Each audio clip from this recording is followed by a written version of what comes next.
Sa Kamara naman, sasabak si dating Senadora Laila de Lima. Ayon ay para sa party list na mamamayang liberal. Nasa frontline ng balitang yan, si Faith Del Mundo.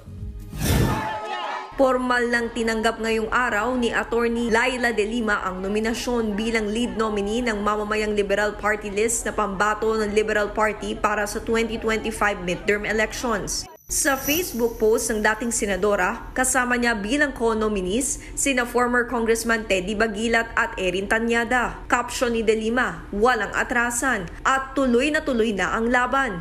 Bukod sa kanilang tatlo, inanunsyo rin ng Liberal Party na muling tatakbo sa pagkasenador ang official candidate nila na si Kiko Pangilinan. Sa panayam kay de Lima sa programang Story Ko ng One News, aminado siyang humina ang puwersa ng Liberal Party nitong mga nagdaang taon. We need to reinvigorate. We need to rekindle. Our focus now is to regroup, reignite from the kakamping base. We shall be catering also and attending to the needs of the marginalized sectors covered by our ML.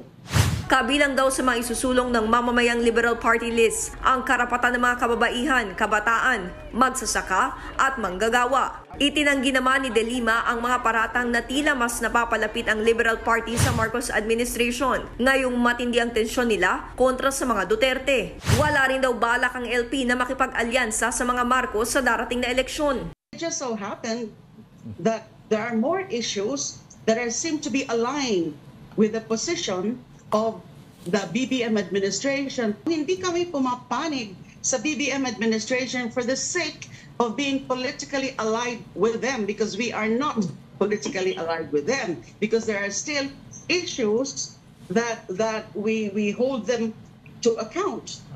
Pero ayon naman kay Tanyada, sa programang Sa Totoo Lang ng 1PH, suportado ng Liberal Party ang mga aksyon ni Pangulong Bongbong Marcos pagdating sa mga usapin sa Pogo at West Philippine Sea. Ihamak na mas maganda yung posisyon ni Pangulong Bongbong Marcos kaysa kay Pangulong Duterte. So, depende sa issue. Samantala, buo na raw ang loob ni dating Vice President Leni Robredo na tatakbo siya bilang alkalde ng Naga City.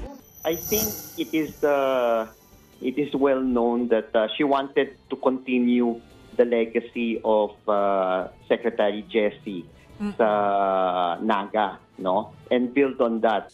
For us, it's a good choice para yung good governance ay patuloy na tumatakbo dito sa siyudad ng Naga. Kasabay naman ng anunsyo ng Liberal Party, pinangalanan din si Senador Bong Revilla bilang opisyal na senatorial candidate ng Lakas CMD sa kanilang National Convention kanina sa Malacanang. Kasama sa nag-anunsyo nito ang Lakas CMD President na si House Speaker Martin Romualdez. Nakipagsaning puwersa na rin ang Lakas CMD sa Alyansa para sa Bagong Pilipinas ng Administrasyong Marcos para sa mga susuportahan nilang kandidato sa susunod na eleksyon.